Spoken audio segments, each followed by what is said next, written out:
திருமறை நேரம் Bible Hour presented by the National Bible College. கிறிஸ்துவின் சபையார் உங்களை வாழ்த்துகிறார்கள். Satellite Bible School. வாழ்த்துக்கள் திருமறை நேரம் நேயர்களே, ஆண்டவர் இயேசு கிறிஸ்துவின் இனிய நாமத்திலே உங்களை அன்போடு கூட வரவேற்கிறோம். கிறிஸ்தவ விழிப்புணர்வு நிகழ்ச்சியாக வசனங்களை தெரிந்த உங்களுக்கு சத்தியத்தை சொல்லும்படியாக நாங்கள் முயற்சிக்கிறோம். தேவனுடைய வசனங்களை பகுத்து காண்பிக்கிறோம். அது உங்களுக்குள்ளே மிகப்பெரிய ஒரு மாற்றத்தை, வசனங்களுக்கு கீழ்ப்படிய வேண்டும், சத்தியத்தின்படி நடக்க வேண்டும் என்கிற ஊக்கத்தை உண்டாக்குவதற்காக தேவனுக்கு நன்றி சொல்லுகிறோம். சபை, எக்லீசியா, இந்த சபைக்குள்ளாக நாம் எங்கேயோ போகிறோம், பக்கத்தில் போகிறோம், வசதியாக இருக்குது, பெருசாக இருக்குது, இப்படியெல்லாம் நிறைய காரணங்கள் படி தான் நாம் போயிட்டுருக்கிறோம். இந்த சபையை பற்றிய சத்தியத்தை நல்லா புரிஞ்சுக்கிட்டோம்னா நாம் முதலாவது நம்மை சரி செய்து கொள்ளும்படியான ஒரு வெளிச்சம் நமக்குள்ளே உண்டாகும், ஒரு தெளிவு நமக்குள்ளே உண்டாகும். அதுதான் இந்த தொடரோட நோக்கம். அடுத்தது, சபையானது சரீரமாக இருந்தால் அது தலை கிறிஸ்து என்று வசனம் சொல்லுகிறது. அங்கிருந்து அதிகாரம் வரும், இந்த முழு சரீரம் இயங்கும் இல்லையா? அப்போது அடிப்படையை நம்ம கவனிச்சோம்னா கிறிஸ்துவின் வார்த்தைகளின் மேலே அதை அஸ்திபாரமாக கொண்டு தான் ஒரு சபை கட்டப்படணும். மனித போதனையோ, பாரம்பரியங்களோ, சடங்காச்சாரங்களோ, அது உள்ள மனித கொள்கைகளோ, வேத புரட்டுகளோ இருக்கக்கூடாது, இருப்பதற்கு வாய்ப்பில்லை. அப்படி இருக்குமானால் அது கிறிஸ்துவின் சரீரமான சபையாக இருக்க முடியாது. தொடர்ந்து கேளுங்க. இந்த நாளில் நம்முடைய செய்தியாளர், தேசிய வேதாகம கல்லூரியினுடைய கல்வித்துறை தலைவர் டாக்டர் பீட்டர் சாலமன் ஐயா அவர்கள். வணக்கம் திருமறை நேர நேயர்களே, உங்கள் அனைவருக்கும் என்னுடைய நெஞ்சார்ந்த புதிய நாள் வாழ்த்துக்கள். அற்புதமான இந்த நாளில் ஒரு தொடராக எக்லீசியா என்ற தலைப்பில் இந்த பாடத்தை நாம் கேட்கிறோம். இந்த சொல் உங்களுக்கு மிகவும் அறிமுகமான ஒரு சொல்லாக இருக்கிறது. எக்லீசியா என்பது ஒரு கிரேக்க வார்த்தை. அதனுடைய பொருள் அழைக்கப்பட்ட மக்களின் கூட்டம், இருளிலிருந்து வெளிச்சத்திற்கு அழைக்கப்பட்ட மக்கள். கொலோசியர் 1:13 பாவம் மரணத்திலிருந்து ஜீவனுக்கு அழைக்கப்பட்ட மக்கள். இயேசு கிறிஸ்துவினுடைய இரத்தத்தினாலே கழுவி சபைக்குள் வந்தவர்களை எக்லீசியா என்ற ஒரு வித்தியாசமான சொல்லிலே புதிய ஏற்பாடு சபையை அழைக்கிறது. ஆக புதிய ஏற்பாட்டு சபையை கிரேக்க மொழியில் எக்லீசியா.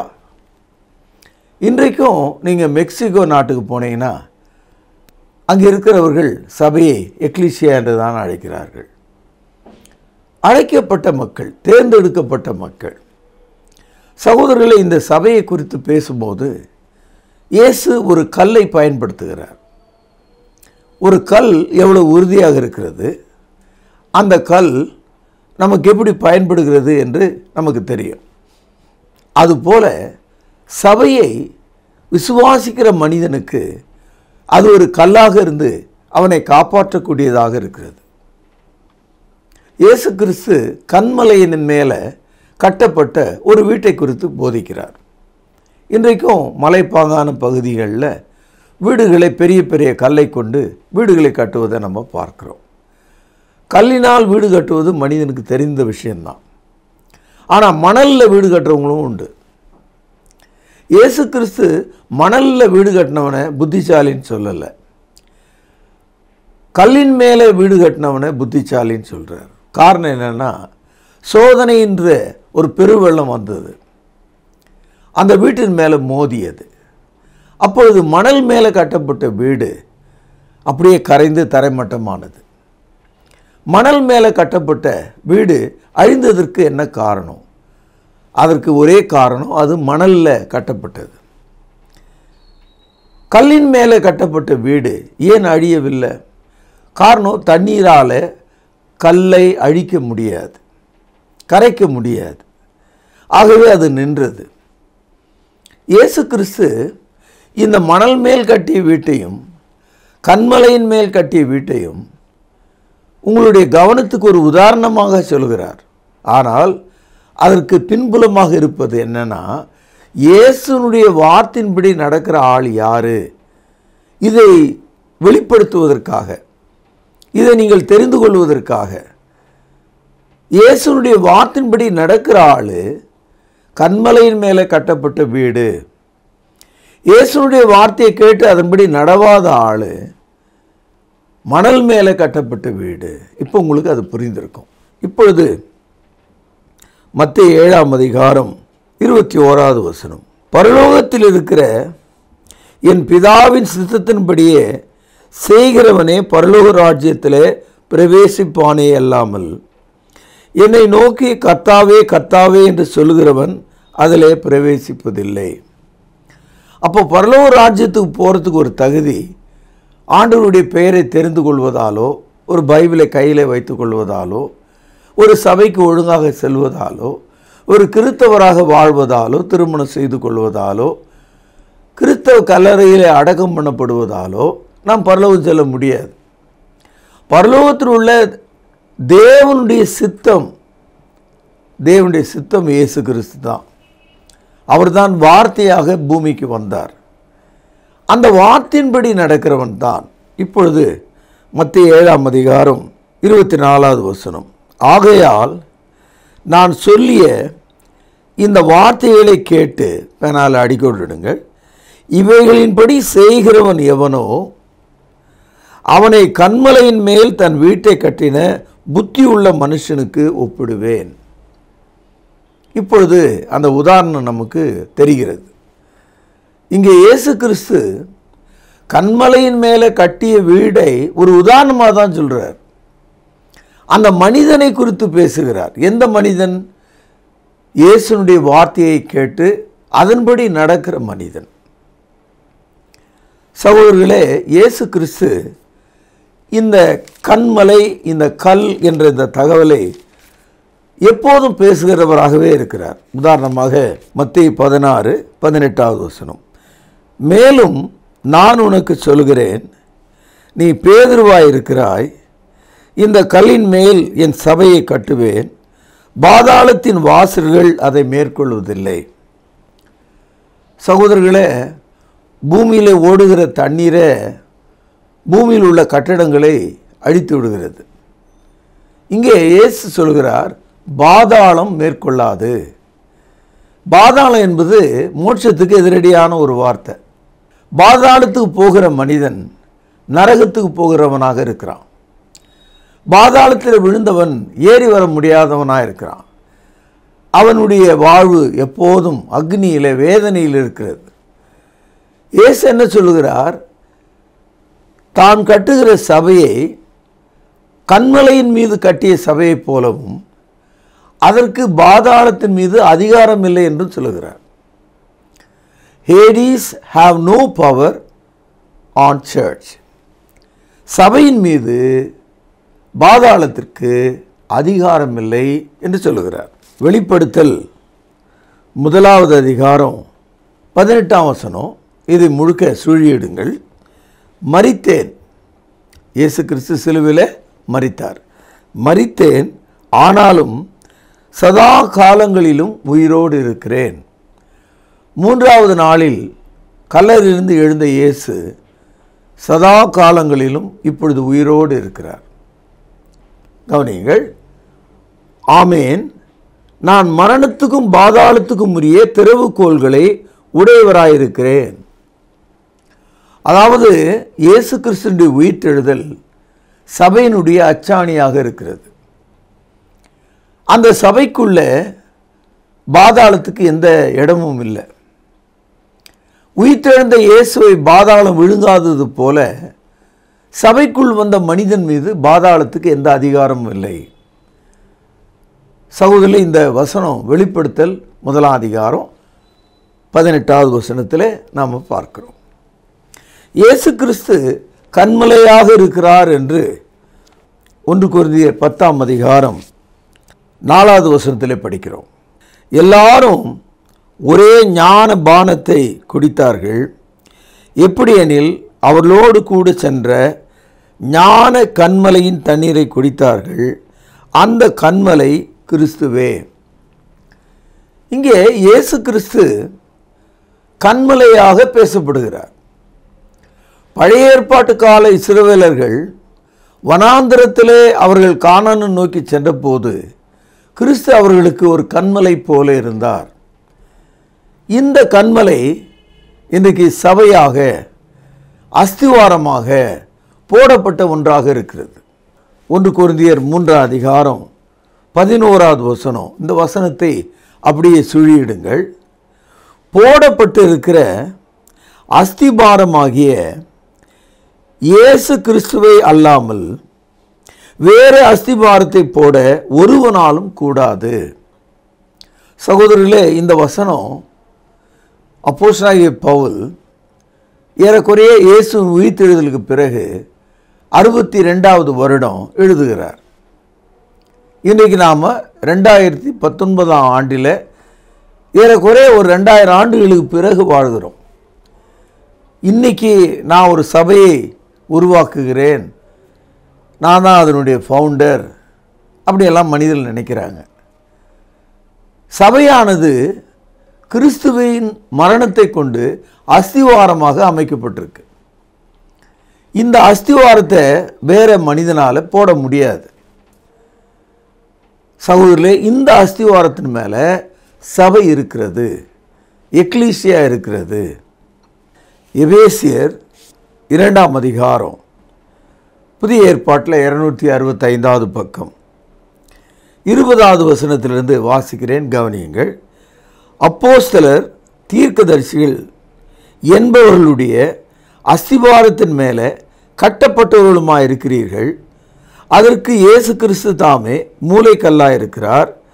அவர் மேல் மாளிகை முழுவதும் இசைவாய் இணைக்கப்பட்டு கர்த்தருக்குள் பரிசுத்த ஆலயமாக எழும்புகிறது. அவர் மேல் நீங்களும் ஆவினாலே தேவனுடைய வாசஸ்தலமாக கூட்டி கட்டப்பட்டு வருகிறீர்கள். இந்த வசனத்தை நீங்கள் ஜீரணிக்கணும். இந்த வசனத்தை உங்கள் வீட்டுக்கு வருகிற போதகர் இடத்துல காண்பித்து விளக்கங்களை நீங்கள் கேட்கணும். காரணம் என்னென்னா, ஒரு சபையும் எங்கே அஸ்திவாரமாக போடப்பட்டது என்ற ஒரு வரலாற்றை நம்ம தேடணும்னா நமக்கு மிக ஆச்சரியமாக இருக்கும். 325வது ஆண்டில் ரோமாபுரியில் உள்ள வாடிகன் நகரில் ரோமன் கத்தோலிக்கும் அஸ்திவாரமாக போடப்பட்டிருக்கு. ஜெர்மானியில் விட்டன்ஸ்பர்க் என்ற நகரத்தில் 1529வது ஆண்டு புராட்டஸ்டன்ட் சபை அஸ்திவாரமாக போடப்பட்டிருக்கிறது. 1860வது ஆண்டு மான்டியால் என்று சொல்லக்கூடிய கனடா நாட்டில் உள்ள ஒரு பட்டணத்தில் பெந்தேகோஸ்து சபையினுடைய அஸ்திவாரம் துவங்கினதாக வரலாற்றில் நம்ம படிக்கிறோம். ஆனால் பவுலடியார் சொல்கிறார், இயேசு கிறிஸ்துவினுடைய மரணத்தை அஸ்திவாரமாக தேவன் பார்க்கிறார். இந்த அஸ்திவாரமாகிய இந்த மூலைக்கல்லை பாதாளத்துக்கு மேற்கொள்ளுகிற அதிகாரம் இல்லை. உலகத்தில் விசுவாசிகளாகி நாம் அனைவரும் பாருங்கள், எபேசியர் 2ஆம் அதிகாரம் 19ஆம் வசனம். ஆகையால் நீங்கள் இனி அந்நியரும் பரதேசிகளுமாயிராமல் பரிசுத்தவான்களோடு கூட, கவனிங்கள், ஒரே நகரத்தாரும் தேவனுடைய வீட்டாருமாயிருந்து அப்போஸ்தலர், தீர்க்கதரிசிகள் என்பவருடைய அஸ்திபாரத்தின் மீது கட்டப்பட்டவர்களுமாயிருக்கிறீர்கள். நாம் தெருக்களிலே செல்லும்போது சில பெரிய கட்டடங்களை 3 மாதம் 6 மாதம் 1 வருஷம் 2 வருடங்களில் கட்டி முடிக்கிறாங்க. எருசலேம் தேவாலயத்தை 46 வருடங்கள் ஆயிற்று அதை கட்டுவதற்கு. ஒரு கட்டிடத்தை கட்டி முடிக்க காலமாகும். ஆனால் 2000 ஆண்டுகளாக உலகத்தில் சபையானது ஆவிக்குரிய ஒன்றாக கட்டப்பட்டு கொண்டே வருகிறதாம். அது இன்னும் கம்ப்ளீட் ஆகலை. எப்போ கம்ப்ளீட் ஆகுது, எப்போ நிறைவு பெறுகிறது? இயேசுனுடைய எக்கால துணி 2வது வருகையிலே துணிக்கும்போது பூமியில் கட்டப்பட்டு வருகிற ஆத்துமாக்களாகிய இந்த சபை முழுமை அடைகிறது. தேவன் இந்த சபையில் வாசமாக இருக்கிறார். 21, 22 2ஆம் அதிகாரம் பாருங்கள். அவர் மேல் மாளிகை முழுவதும் இசைவாய் இணைக்கப்பட்டு கர்த்தருக்குள் பரிசுத்த ஆலயமாக எழும்புகிறது. எழும்புதுன்னா என்ன அர்த்தம்? அது கட்டிக்கொண்டே இருக்கிறார்கள். இன்றைக்கி ஒரு ஆள் ஞானஸ்நானம் பெறுறார். அவருடைய ஆத்மா ஒரு ஜீவனுள்ள ஒரு கல்லை போல அந்த சபையிலே வைக்கப்படுகிறது, அந்த ஆலயத்திலே வைக்கப்படுகிறது. 22ஆம் வசனம் பாருங்கள். அவர் மேல் நீங்களும் ஆவினாலே தேவனுடைய வாசஸ்தலமாக கூட்டி கட்டப்பட்டு வருகிறீர்கள். என்ன டென்ஸ் இது? இலக்கணம் என்ன இது? Present continuous tense. அதாவது தொடர்ந்து அது நடந்து கொண்டே இருக்கிறது. பேதுரு 2ஆம் அதிகாரம் 4-5 வசனங்கள். மனுஷரால் தள்ளப்பட்டதாயினும் தேவனால் தெரிந்து கொள்ளப்பட்டதும் விலையேற பெற்றதுமாயிருக்கிற ஜீவனுள்ள கல்லாகிய அவரிடத்திலே சேர்ந்தவர்களாகிய நீங்களும். இந்த வசனத்தில் மனுஷர்கள் இயேசுவை வேண்டாம் என்று தள்ளிவிட்டார்கள். எப்பொழுது? அவர் சிலுவையில் அறையப்படும் போது. அன்றைய யூதர்களும் பிரதான ஆசாரியரும் அவரை தள்ளிவிட்டார்கள். மனுஷரால் தள்ளப்பட்டதாயிருந்தாலும் தேவனால் தெரிந்து கொள்ளப்பட்டதுமா இருக்கிற விலையேறப்பெற்ற ஜீவனுள்ள ஒரு கல்லாக இயேசு இருக்கிறார். அதனால்தான் அந்த கல்லை மூலைக்கல்லாக போட்டிருக்கிறார். அதன் மீது நீங்களும் நானும் ஜீவனுள்ள கல்லை போல கட்டப்படுகிறோம். இப்பொழுது 5ஆம் வசனம் பாருங்கள். பேனால அடிக்கோடு எடுங்கள். ஜீவனுள்ள கற்களைப் போல ஆவிக்கேற்ற மாளிகையாகவும் இயேசு கிறிஸ்து மூலமாய் தேவனுக்கு பிரியமான ஆவிக்கேற்ற பலிகளை செலுத்தும்படிக்கு பரிசுத்த ஆசாரிய கூட்டமாயும் கட்டப்பட்டு வருகிறீர்கள். இதுவும் ப்ரெசன்ட் கண்டினியூஸ் டென்ஸ். அதாவது இதுவும் நிகழ்காலத்தில் தொடருகிற ஒரு வார்த்தையாக இருக்கிறது. ஏற்கனவே இயேசு கிறிஸ்து ஜீவனுள்ள கல்லாக இருக்கிறார். ரட்சிக்கப்பட்ட ஆத்மா ஒரு ஜீவனுள்ள ஒரு கல்லை போல அவர் மீது வைக்கப்படுறார். இன்றைக்கி ஒரு புதிய கட்டடம் கட்டுற இடத்துக்கு நீங்கள் போனீங்கன்னா அஸ்திவாரத்துக்கு மேலே தொடர்ந்து செங்கலை வச்சுக்கிட்டே அடிக்கிட்டே போகிறாங்க. அந்த கட்டடம் எவ்வளோ உயரமாக போதோ அவ்வளோ உயரத்துக்கும் கல்லை வைத்து கொண்டே போகிறாங்க. அதுபோல் ரட்சிக்கப்படுகிற மனிதனுடைய ஆத்துமாக்களை ஜீவனுள்ள ஒரு கல்லை போல தேவன் அடுக்கி கொண்டே போகிறார். கடந்த 2000 ஆண்டுகளாக ஒரே சபை கட்டப்பட்டு கொண்டே இருக்கிறது. இது உங்களுக்கு தலை சுற்றலை ஏற்படுத்தும். இது எப்படி என்று நீங்கள் யோசிக்கலாம். சகோதரர்களே, இவைகள் எல்லாம் ஸ்பிரிச்சுவல் ரெலம், ஆவிக்குரிய கண்ணோட்டத்திலே நீங்கள் இதை பார்க்க வேண்டும். ஒரு ஆள் ஞானஸ்தானம் பெற்றார், கரையேறி வருகிறார். ஆனால் அந்த மனிதனை ஜீவனுள்ள ஒரு சபையில் கர்த்தர் அனுதினமும் சேர்க்கிறார் என்று அப்போஸ்தலர் நடபடி 2ஆம் அதிகாரம் 47வது வசனத்தில் படிக்கிறோம். ஜீவனுள்ள கல்லாக சேர்த்து கொள்கிறார். Every baptized person being added as a living stone in the body of Christ, which is the ecclesia. அதுதான் அந்த சபை.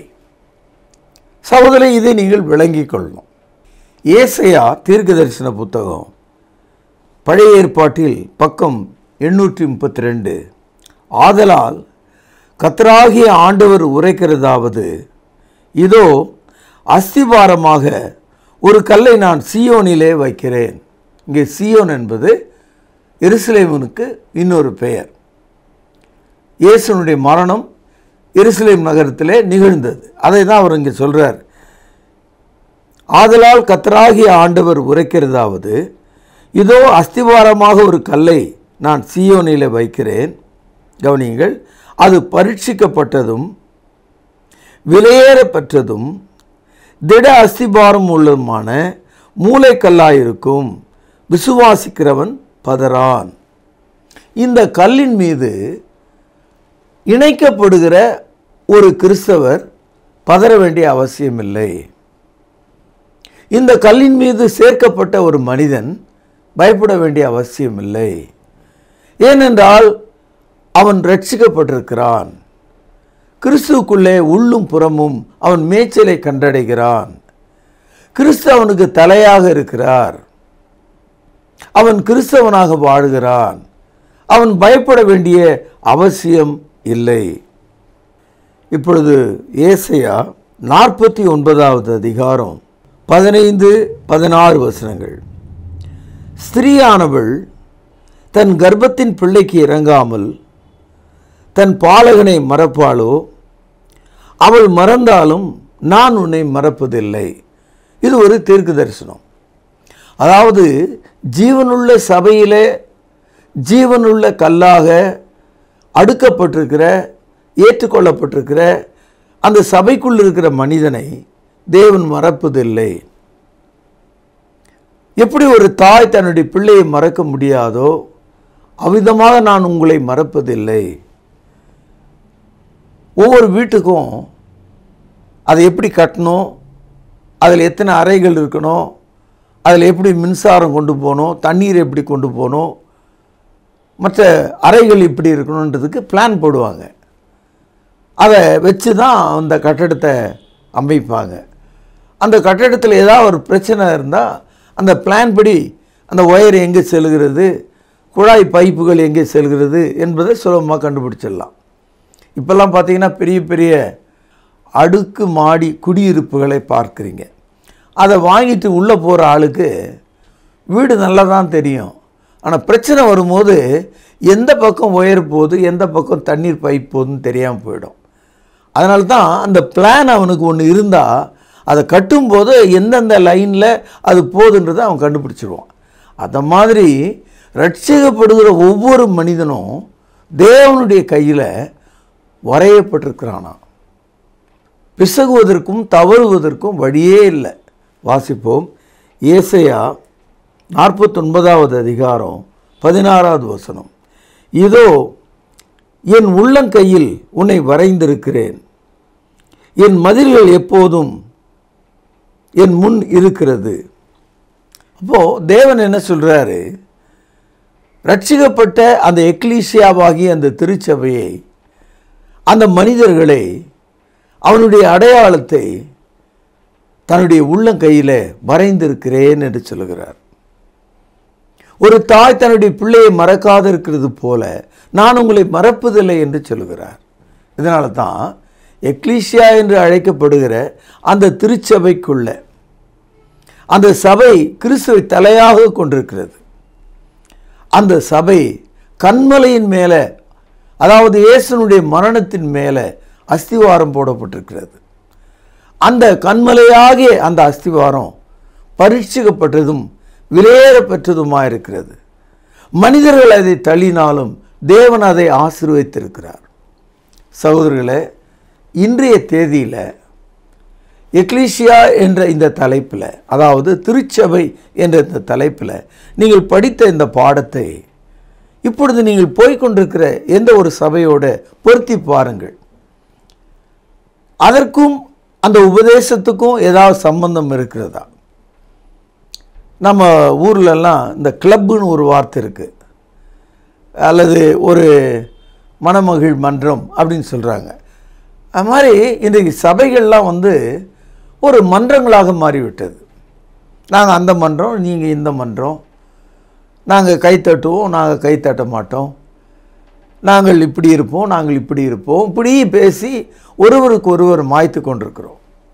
ஆனால் சபை என்பது என்ன என்று இந்த தொடரில் நீங்கள் படிக்கும்போது எத்தனையோ அதிர்ச்சியூட்டும் காரியங்களை ஒவ்வொரு செய்தியில் நீங்கள் கேட்டுக்கிட்டே இருக்கிறீங்க. ஆகவே அன்புக்கும் பாசத்துக்கும் உரிய கண்மணிகளே, தோழர்களே, பரிசுத்தவான்களே, சபை என்பது கண்மலையாகவும் அஸ்திவாரமாகவும் விலையேற பெற்றதாகவும் பரீட்சிக்கப்பட்டதாகவும் அது தினமும் கூட்டி சேர்க்கப்படக்கூடியதாகவும் இருக்கிறது.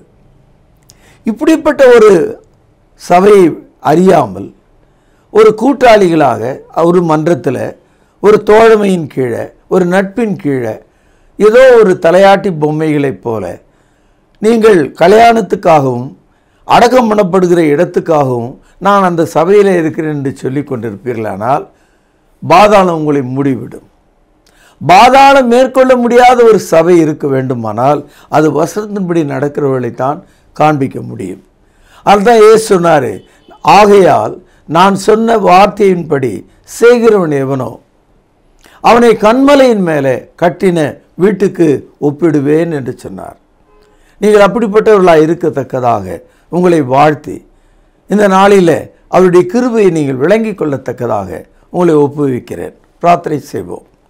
மகா பரிசுத்த நிறைந்த எங்கள் நல்ல தகப்பனே, ஜீவனுள்ள திருச்சபையின் அடையாளமாகிய ஆண்டவரே நீர் போட்டிருக்கிற அந்த அஸ்திவாரத்தை குறித்து, அதனுடைய அழகை குறித்து, அதனுடைய சிறப்பை குறித்து, பாதாளம் மேற்கொள்ள முடியாத அந்த சபை ஆண்டவரே அதற்குள் நாங்கள் வாழத்தக்கதாக, இருக்கத்தக்கதாக எங்களை ஏவியருளும். எங்கள் பாவ குற்றங்களை மன்னியும். ஆண்டவரும் கர்த்தரும் இரட்சகருமாயிருக்கிற இயேசுவின் நாமத்திலே ஜெபத்தை கேட்டருளும். பரிசுத்த நிறைந்த எங்கள் நல்ல பிதாவே, ஆமேன். திருமறை நேர நேயர்களுக்கு இயேசு கிறிஸ்துவின் இனிய நாமத்தில் வாழ்த்துக்கள். நேயர்களே, சபை என்ற தலைப்பில் சிறப்பான செய்திகளை கேட்டுக்கொண்டு வருகிறீர்கள். இந்த நாளிலே சபையை பற்றி பழைய ஏற்பாட்டில் தானியேல் தீர்க்கதரிசன புத்தகத்தில் படித்த ஒரு முக்கியமான தரிசனத்தை இன்று நாம் விவரமாக தெரிந்து கொண்டோம். சபை என்பது ஒரு ராஜ்யத்துக்கு ஒப்பாக சொல்லப்பட்டிருக்கிறது. தானியேலின் காலத்தில் நேபுகாத் நேச்சாருக்கு வந்த சொப்பனங்கள் மூலமாக முடிவிலே கைகளால் பெயர்க்கப்படாத ஒரு கல் அந்த பாதத்தை மோதும் பொழுது, அந்த சிலையை மோதும் பொழுது அந்த சிலை நொறுங்கியது. அந்த கல் பெரிய பர்வதமாக மாறி பூமி எங்கும் நிறைப்பெற்று என்று நாம் படிக்கிறோம். அப்படியானால் அந்த சிலையை மோதின கல் தேவனுடைய ராஜ்யத்துக்கு ஒப்பாக சொல்லப்பட்டிருக்கிறது. அதை தான் இன்று விவரமாக நாம் படித்தோம். பிரியமானவர்களே, இன்னும் நீங்கள் கேட்ட செய்தியிலிருந்து உங்களுக்கான பரிசு கேள்வி இதுதான். ராஜ்யங்களை மோதிய கல் யார், எப்படி? மீண்டும் சொல்லுகிறேன், எழுதிக்கொள்ளுங்கள். கொஞ்சம் சிந்தித்து சரியான பதிலை நீங்கள் எழுத வேண்டியதாக இருக்கும். ராஜ்யங்களை மோதிய கல் யார், எப்படி? எழுதிக்கொண்டீர்களா? கொஞ்சம் சிந்தித்து சரியான பதிலை எழுதினால் நல்ல பரிசுகள் காத்திருக்கிறது.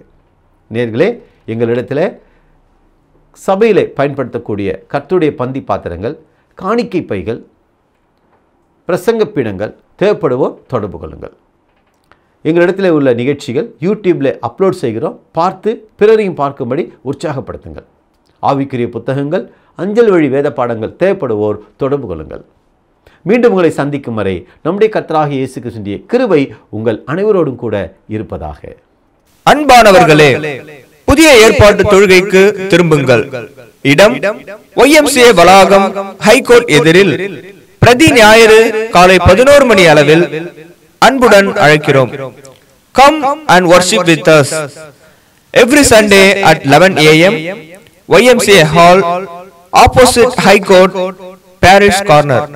கர்த்தாவே, தேவர்களில் உமக்கு பானவர் யார்? வானத்திலும் பூமியிலும் உமக்கு பானவர் யார்? உமக்கு பானவர் யார்?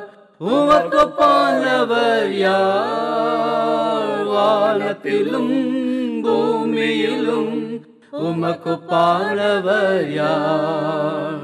வானத்திலும் பூமியிலும் உமக்கு பானவர் யார்? தொடர்பு கொள்ள வேண்டிய முகவரி: திருமறை நேரம், 58 சர்ச் தெரு, குமரன் நகர், சென்னை 6,82,000. தொலைபேசி எண் 044255008882. செல்போன் 9385500882.